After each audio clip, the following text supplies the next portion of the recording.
Hey, how are you? Welcome back to the Coronacast.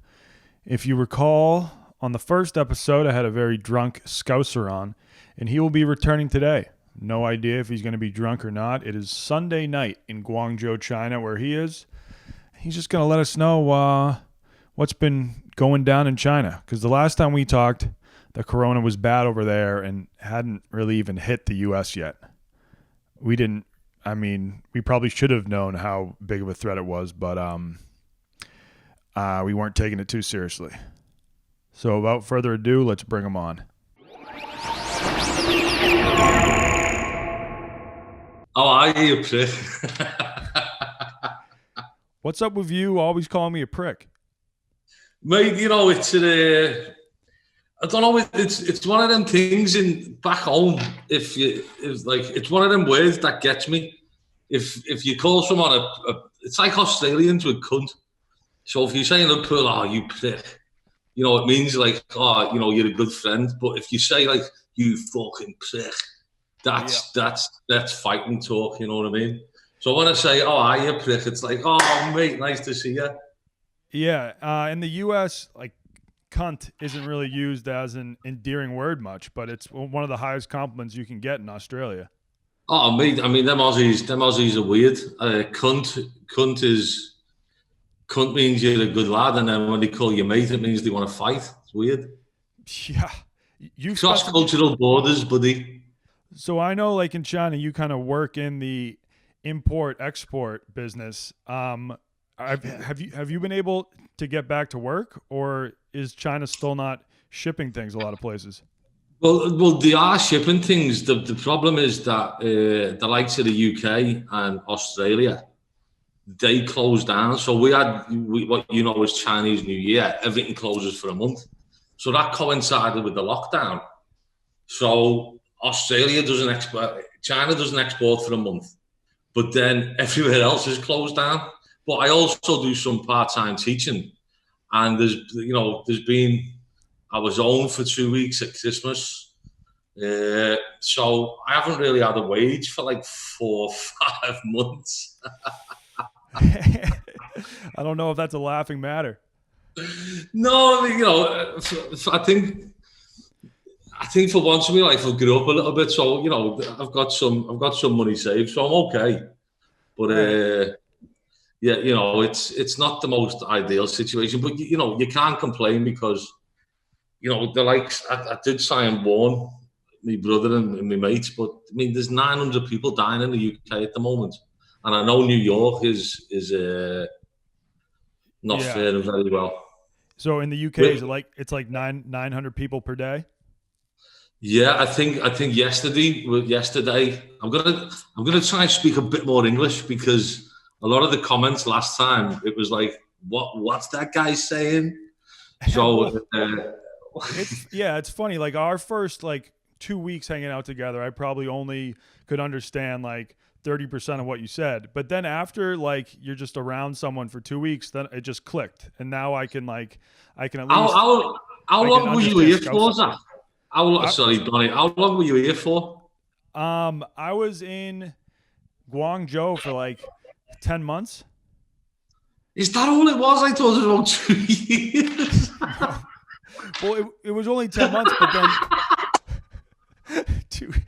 But then once I moved up to Shanghai, I would have to do visa runs to Hong Kong, and I would always swing by Guangzhou. So I would still come by for weekends. I remember the time you come down for a visa run, and what did you leave your computer here and you missed your visa run because we had the long weekend? Yeah, I left my computer there, and then Liam goes, "Oh, don't worry, I'll ship the computer up to you." And then he shipped it up to me, and it got completely smashed in the mail because the Chinese Postal Service was just throwing it around. So the screen was cracked; it was all banged up. But for people listening at home, a visa run is like, for a while I was in China on a tourist visa, so that means every 60 or 90 days I'd have to leave the country. And if you just walk across the border to Hong Kong and come back, that counts as leaving the country. And Steed lives in Guangzhou, right next to Hong Kong, so I would just cross the border and then head over to Steed's, and then eventually fly back to Shanghai. That's actually a problem now because, as you know, the borders are closed in China. But there's people here who need to leave to get a visa stamp every 60 or 90. I have to go 120 days. But they've closed the borders. So if you leave to go to Hong Kong to get your visa stamp, you can't come back in. I almost missed the quarantine in the U.S. and in China because I got to the U.S. right when China went on lockdown. And then a week before the U.S. was locked down, I was actually going to fly back to China, but my girlfriend's visa expired. So she was like, I got to wait to apply for a new visa. So I just waited with her. And while we were waiting, China locked down their borders. I know a guy who decided to go home back to the UK to take a job with his parents. I'm not going to name his name. But so he left here when the lockdown was finishing, went to the UK and done his own 2-week quarantine. And then when that quarantine, the day his own 2-week quarantine finished, the UK went into lockdown. So he'd done 2 weeks in China quarantine, went back to the UK, done 2 weeks of self-isolation, and then the forced quarantine. But he doesn't like the job and he wants to come back. And now he can't come back and he's still on lockdown in the UK. Hang on, I think I've got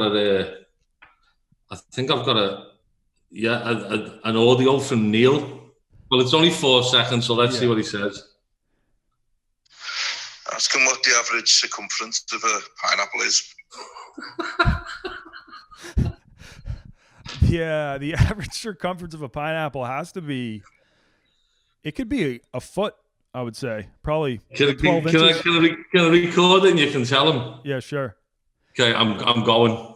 Yeah, Neil, I think the average circumference of a pineapple would be approximately 12 inches, a.k.a. 1 foot.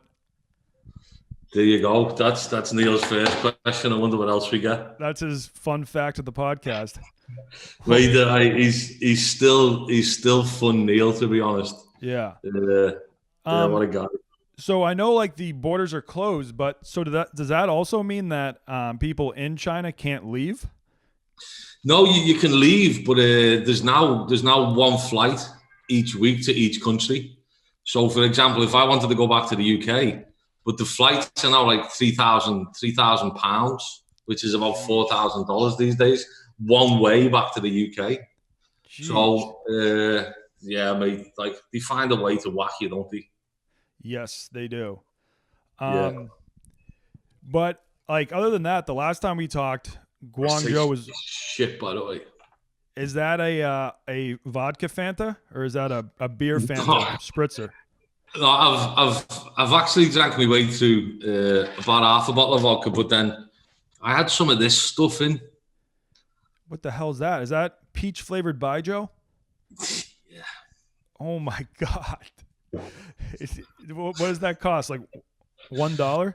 It's about 25 RMB. So I mean, what's that? Yeah, that's like $4. Yeah, oh my god, dark days. But is it dark days in Guangzhou, or has life actually gone back to normal in terms of work? Okay, the last time we done this podcast, I thought, because I'm a complete technophobe, you know this. So I thought that it was just going to be our voices. Mm. So then when I seen a little bit of it, or when people were sending me screenshots, because I didn't actually watch it back, you might as well have covered my face with a piece of fucking cling film, by the way. you fucking knobhead. So now I know we're getting video. I don't really want to say exactly what's going on here. Life in China is mainly back to normal. Like offices are open. There's taxis everywhere you go. You still get your temperature taken. But I'll tell you what. An hour ago, the police were at my door, and they're taking pictures of every foreigner, and they are asking for my passport, and they're taking pictures of my passport, and they're asking me to fill out this form where I've been. But I don't know whether I should say this or not, but there's a big black community here in Xiaobei, yeah? Yeah. You know. Yep. And it's the biggest African community in the Far East. Yeah. And there was a few Nigerians who were found to have the virus. And I really don't know whether I should say this because it's Well, risky, you don't have to. So I was actually seeing this in the news. as fuck, well. I'm gonna fucking say it anyway, aren't I? Yeah, no one's gonna track you down. I'm not even gonna use your real name. So they've actually moved out all of the blacks, like the people who they're renting the apartments from. I've got videos on my phone which I'll send to you, not on WeChat. And there's hundreds of Africans walking down the street, and the police are just herding them out. As soon as they stop, the police are moving them on. They're sleeping on the bridges, they're sleeping on the streets, and the police are just moving them out of Guangzhou because they think by association, if two black fellas have had the virus and not told anyone, they think by association Africans only associate with other Africans. So they're moving the black community completely out of Guangzhou. But I know black English people, black Canadian people. And now, I mean, there's a thing today that there's no Africans, there's no blacks allowed in McDonalds.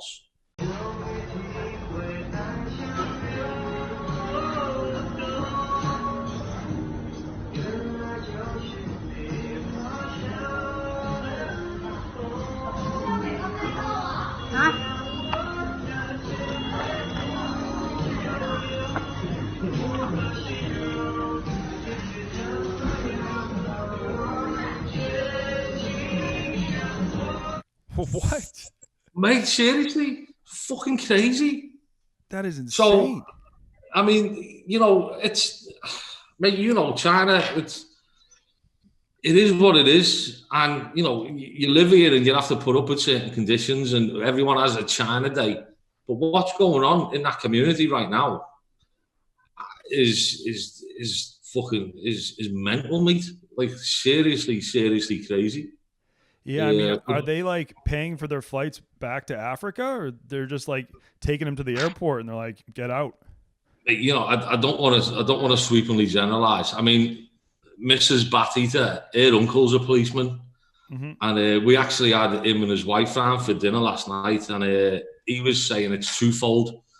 Yes, the police want to make sure that the virus doesn't spread again, but also a lot of that community have overstayed on the visa. And we know what a lot of that community do to make money.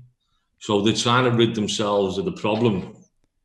The problem in twofold, getting rid of people who might have the virus and also getting rid of people who have overstayed the visa by, I mean, in some cases by years. I know people there who've been living here illegally for absolute years. Do you know what I mean? So yeah. But it's a serious thing. Like, But our community, our people, we talk about it.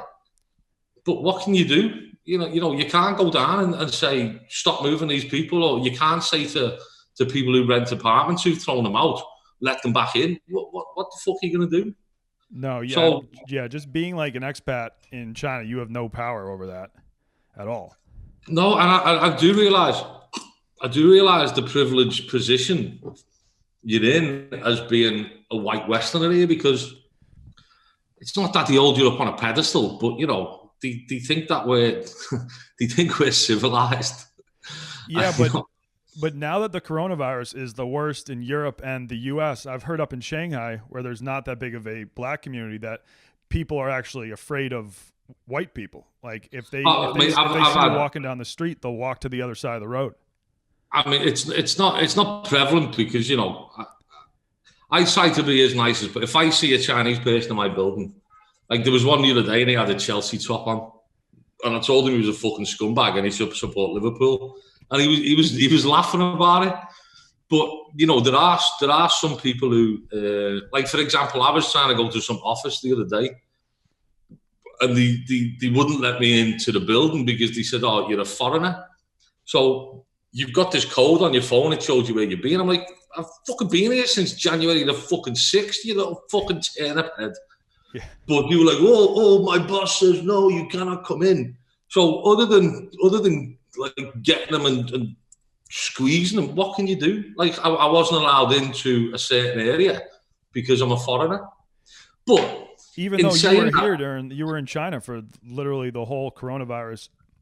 I went home for Christmas, so I got back on January the 6th. So I've been here since January the 6th. I've got as much chance as anyone else of having contacted the contact. Like, fuck that peach thing's good. I haven't got the virus as anyone else, but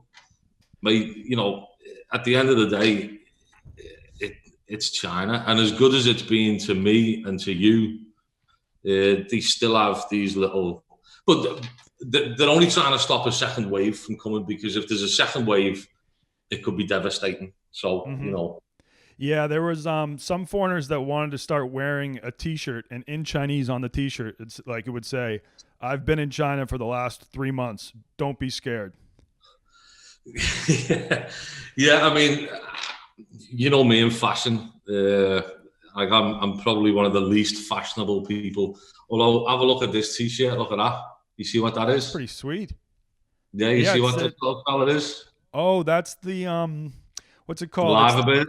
Yeah, it's the Liverpool bird. Yeah, it is. So, which brings me on to something else I want to talk about in a minute. But yeah, I wouldn't wear. I mean, my Chinese is okay. So, I get in a taxi, and first of all, he says, "Are you American?" Because none of them like Trump. And then he's like, "Oh, are you black?" And it's like, well, mate, I haven't even got a suntan. I've got Irish skin. I'm basically, if I didn't have clothes on, I'd be see-through. You'd walk into me. But then they say, "Oh, how long have you been in China?" It's the same conversation every time you get into a taxi. So I don't know. I mean, life's strange all over the world at the minute, innit? So it is. I've never really had run-ins with Chinese. Well, I've had run-ins with Chinese police, but I've never gotten in serious trouble for my videos. I've never had like someone reach out from the government being like, "Hey, you really need to tone it down with your videos or you're going to get kicked out of the country." And I know a lot of people who have done far less than me that actually have gotten in serious trouble. Them early days of the videos you started doing, the sheer balls on you, that was, made some of that early stuff. If anyone hasn't seen Donnie's early stuff, go back and what Donnie does IKEA. Donnie does Shark Tank. Donnie does. Do you remember the building site one you did? Yeah, we just wandered on to this giant, like, multi-million-dollar construction project, and no one complained. Pretended you were the boss. Yeah, I pretended I was the foreman, and a lady brought me to the top. I'm like 200 feet up in the air, and then finally another guy comes up, and we were like, "Oh no, now we're fucked. We're gonna get in a lot of trouble." And all he goes is, "Hey, if you're gonna be up here, you need to be wearing a hard hat." Like, the only thing, he just wanted us to put a hard hat on. He didn't like wonder why we had just stumbled onto this giant construction project and gone up the elevator. I think you got it at the right time. If I think about it, you hit it and you done it at the right time. I mean, back in the day, it was. I mean, do you remember the Hill Bar? It was like the Wild West. Yeah, the Wild East. It's how I think the gold rush was back in 1840 or whatever it was. Do you know what I mean? So I think you just got it at the right time, mate. Where, I mean, do you remember you were arrested? You were arrested at the Shark Tank, and then it was just like, "Oh, go on, you're having a laugh for us, leave, like whatever." Yeah. I got dragged to the police department because I danced on the court, and I was just like, "Oh, I'm sorry, I didn't know you weren't allowed to dance on the court in the middle of games." And they were like, "Oh, okay, all right. Well, you can go home now." Yeah, if you said you didn't know, they were like, "Oh, he's a foreigner, he doesn't know." I mean, now, like where I live, Panyu's not the centre of Guangzhou, so I've still got a motorbike. But if I get caught on that motorbike because I've got no license and it's an unregistered bike, I get 15 days in jail and then deported. Jeez. But I mean, the good thing is they do roadblocks where they take people's bikes off them all day long. But you've seen it in China. If I see this, you just turn the bike around and go against the traffic. And everything's like 4 lanes in China. The roads are all 4 lanes. It's huge. But you just turn the bike around and go back against the traffic and find another way. But that's how serious they're getting now. I mean, like any sort of shit going on. Mm-hmm. It's the clamping, and it's only what other countries do. If you were a Chinese person on an illegal bike in England, and you're caught riding, I mean, you're going to get into trouble. So I think they're just catching up to. Yeah, it's just the fact that like when we first moved there, it was like adult Disney World, and there weren't really rules, and now it's just okay. Now there's rules, so it's not like China's like now it's a police state. It's like no, now they just actually have rules. Adult Disney World. That's exactly what it was like. It was. We could literally do whatever we wanted. It was good, but the glory days. I don't think people realize just like how open and fun it was. I mean, look back to the House of Scouts where we used to have I mean, anything went. It was literally anything went. Yeah. Mate, I've been so bored here. I actually joined Twitter a few weeks ago. I noticed that. If I didn't get on Twitter, I wouldn't have known that you started putting up private conversations from me and you, and I was like, what? Yeah, I when I was in the Bahamas, I don't know if you want to talk about this, but I saw a cruise ship off the coast, and I was like, it's the Corona cruise. Oh, and on the horizon, you'll see the Corona cruise. Stay away from our harbors. Enjoy your floating funeral home. This is a no cruise zone. And then it turned out, that was a cruise ship actually infected with coronavirus. And then it turned out that like your mom was potentially on it. I genuinely thought that was the one with my mum because she was in the Bahamas on a cruise. But by that time, I didn't know she'd left and she'd gone back to the Mediterranean on the cruise. Okay. So I did actually think that was the one she was on. But she was on a different one that they got knocked. I think they were allowed out on St. Lucia. But every other how do you say Bahamian? Bahamian? I don't know.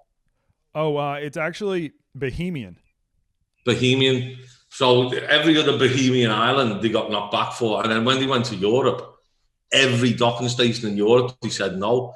So they were allowed to refuel in Portugal. And then they docked in Southampton after the 3 weeks. And Southampton's on the south coast of England.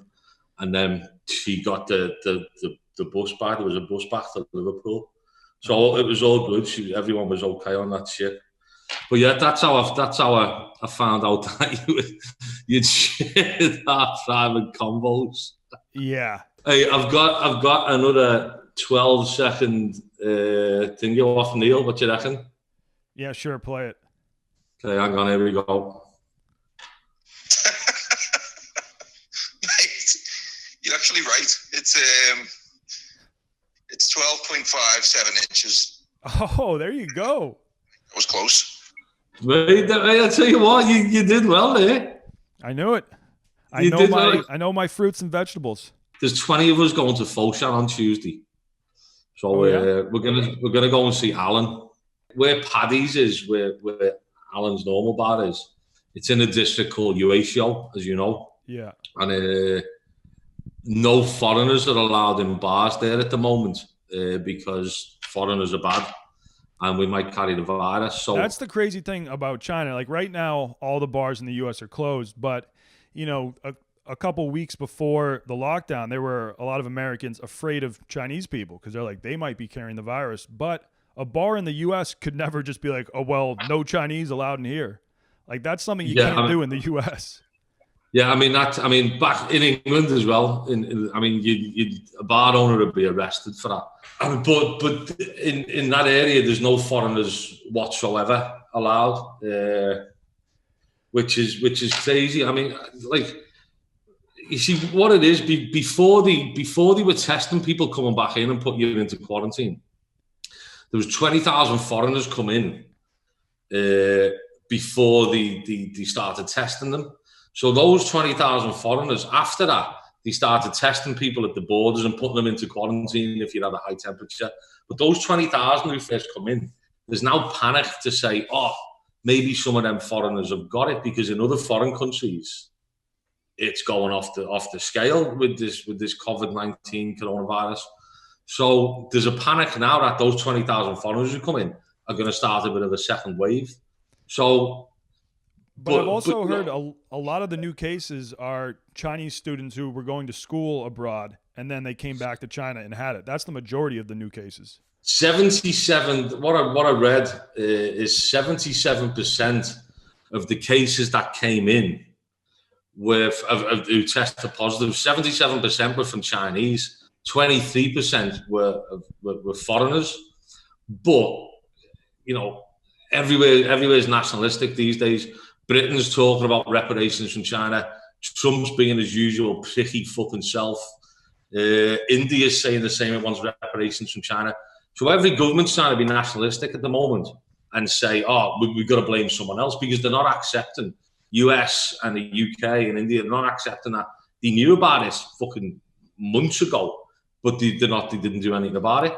So they're blaming. They knew about it the reason they knew about it is because me and you did that podcast. So if that's the only way. I mean, I'm not sure what I said in the podcast, but I'm sure I warned the world to fucking stay in. Yeah.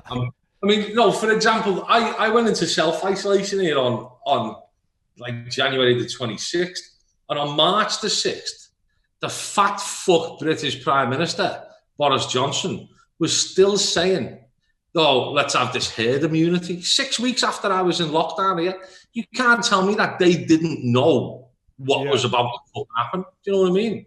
So now they're blaming China, but China's also fighting back and telling its people, we're only being infected from foreigners now.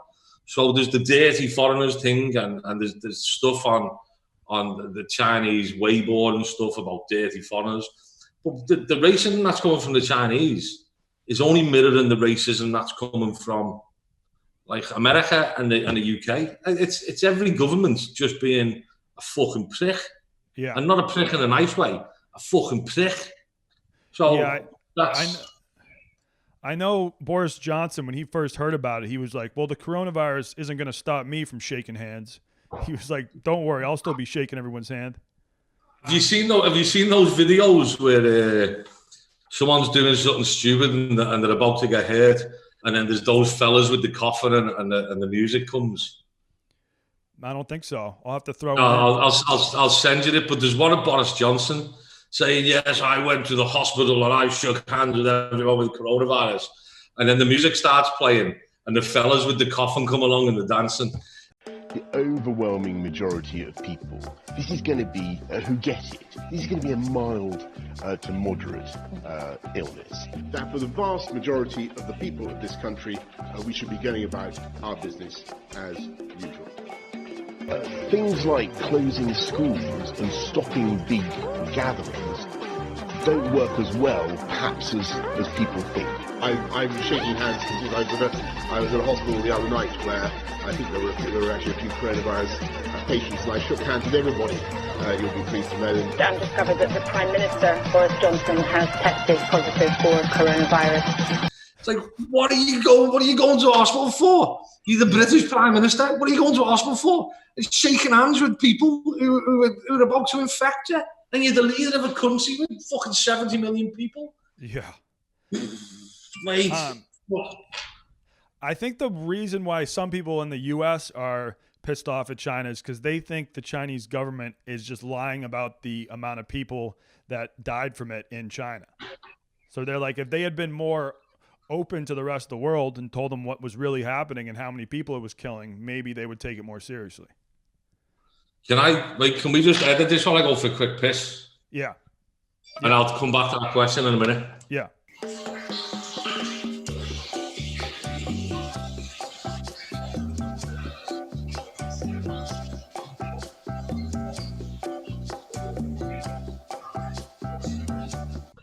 Yeah, so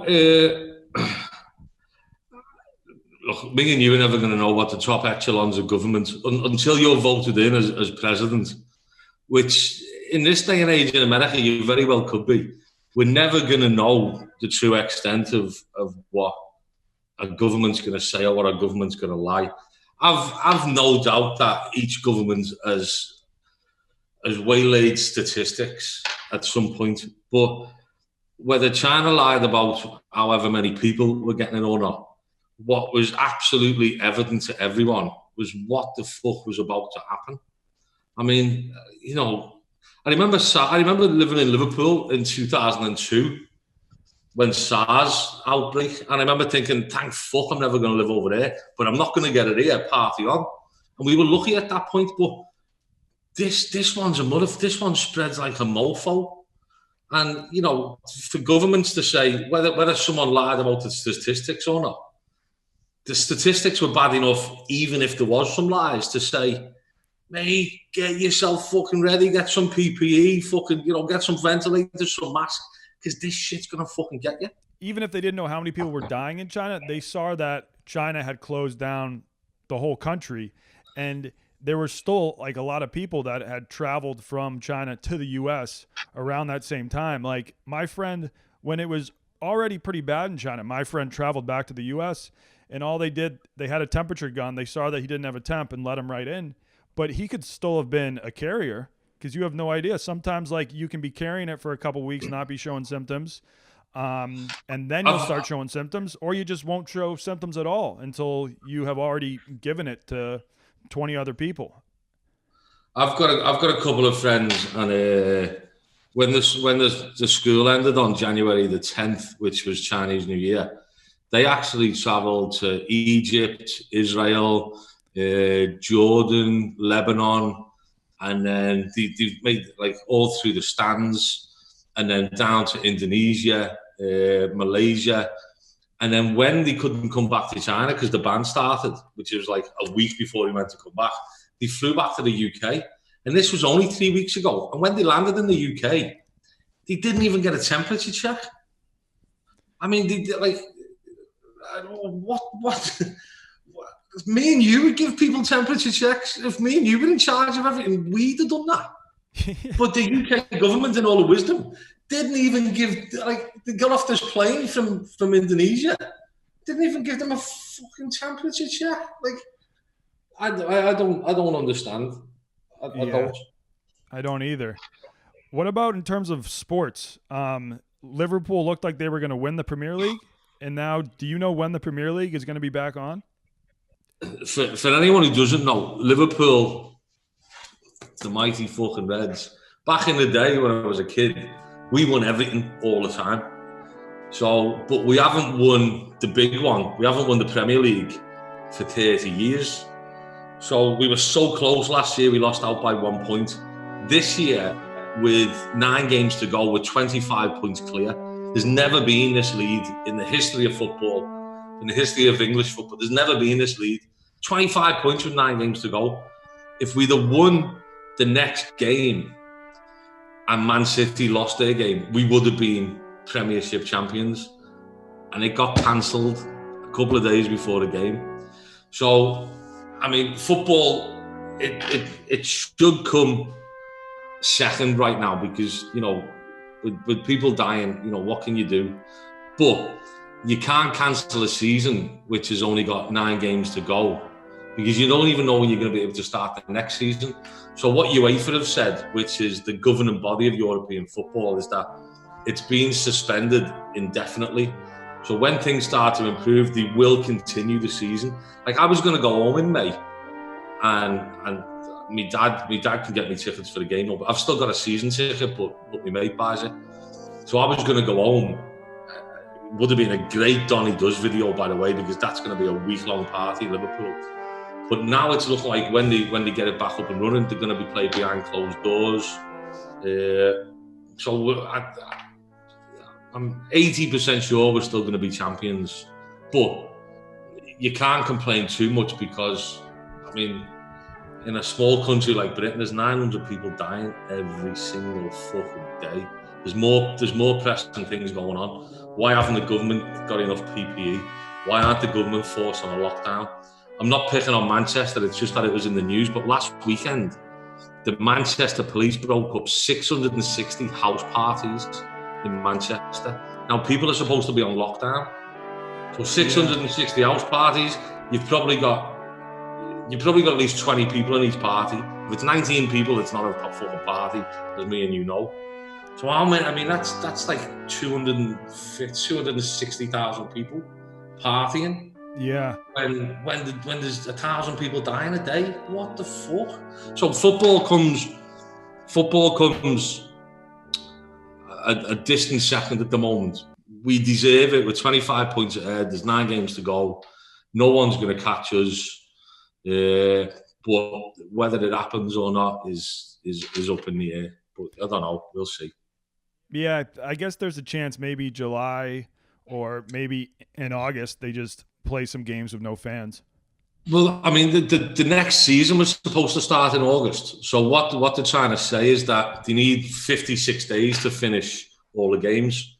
So they're talking about them being behind closed doors in the English FA headquarters, so that you don't need all the police there and you don't need medics and that there. They can all be in one place, and the players self-isolate in their own enclosures, their own places. And then they play the games, and then 2 days later they play another game. So I don't know, but it'd be heartbreaking if we didn't win the league. And again, Manchester guy, whoever you are, I can't remember your name. Even you will probably be fair enough to say Liverpool deserve to win the league this season. So I don't know. They'll be champions in my book. Well, mate, that means a lot to me. Thank you very much. Well, you know, the Red Sox season hasn't started up, and what the Red Sox and Liverpool have in common is they're both owned by John Henry. And John Henry, FSG. Yeah, when the Premier League first closed down, he said that he was going to furlough all of the non-playing staff for Liverpool, and then everyone just started complaining and calling him out. They're like, "You're a billionaire, and the first thing you do is just furlough all the employees. Like, I think you can afford to pay them some and not make the UK government pay them." And then they finally reneged, and they're like, "Okay, you know what? Yeah, we're gonna pay him. I'm sorry." I mean, you know, a bit of background on this for people who don't know. Liverpool is, I mean, what do I always say to you? I'm Scouse, I'm not English. So Liverpool's a very different city to the rest of England.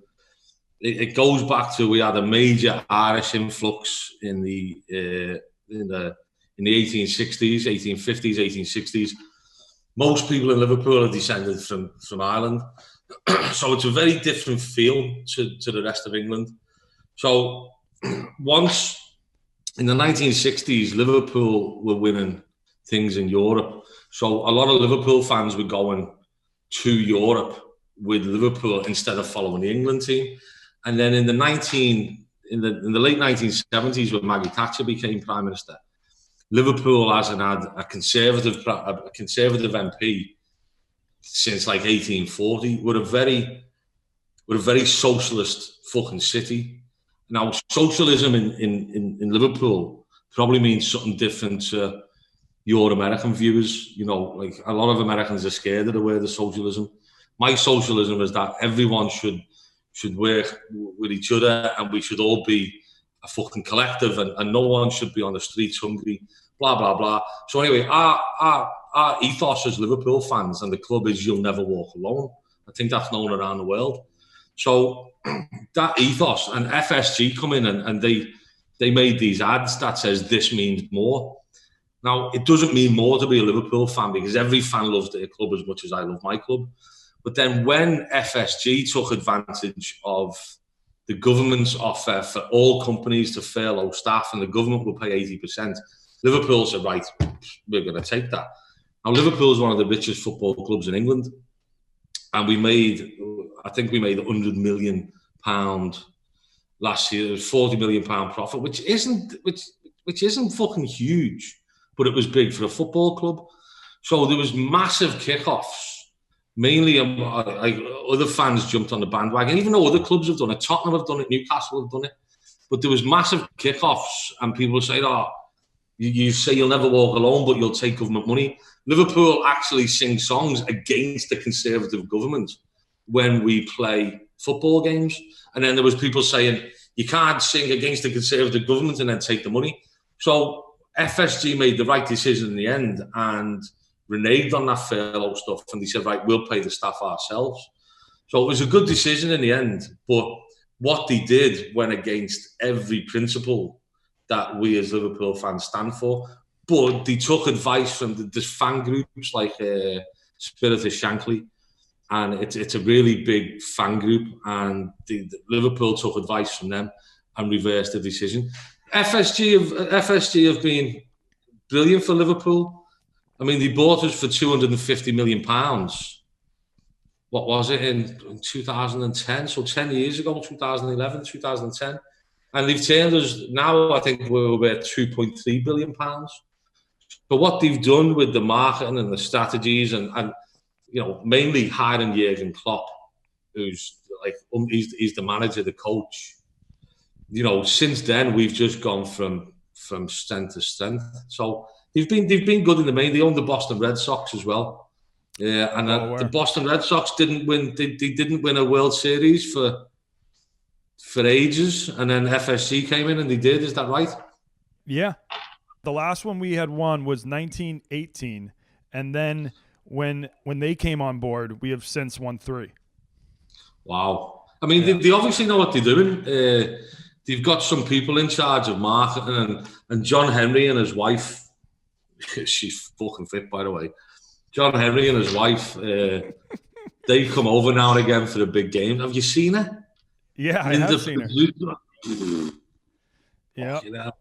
And he's like, so his nickname in Massachusetts is like Dr. Creepy or something like that. No need for me to ask why, to be honest, isn't it? I mean, like they just think he's a creep. But yeah, I think they started to date when they were just like at a party, and he was like, "Who's that girl? I would like a private meeting with her." No. I mean, I wonder why she was interested in the billionaire John Henry. Like, I don't know. Like, fuck, like, news to me. You said in Manchester they still had tons of house parties. Everyone I know in New York seems like they're taking it pretty seriously. So no one is throwing parties up there or anything. They're just kind of just cooped up in their apartment, not doing anything. Yeah, it's them English people, mate. Any English people watching these are all fucking stupid. Stay in. Scousers will stay in. We're not English. Scouts not English. Scousers are not English. Nah, mate, we're not with Scouts. Hey, it's not my queen. It's not my fucking queen, mate. You'll never walk alone, but you will quarantine alone. That's a good way to end it. That's for sure. YWQA, you will quarantine alone. You will quarantine alone, or you will die alone. Yeah, one of the two. Mate, lovely speaking to you. Yeah. Thanks for coming on. Enjoy the rest of your Sunday night. Thanks for making me fucking download Zoom, by the way. That was a pain in the arse. Just before we go, can I say a shout out to 2 people? Yeah. Do you remember Carl? Yep. He commented on the section. I didn't know it was his name, but he called Neil. He said, I hope you and the tall fella are doing okay. So I knew it was Carl. He just disappeared off the radar one day. So Carl, if you're watching, I've sent you, like, the last 5 years, I've sent you birthday messages on Facebook. And I go back on a year later, and it's the last message that was on your Facebook. So get in touch and say hello. And also to Bill Heckel, who shares the same birthday as you. And Bill seen it and sent me a message. So hello to Bill Heckel as well. Hello to that mank who was giving me shit. BWM. Yeah. Carry on fingering your fucking granny. You snot rag.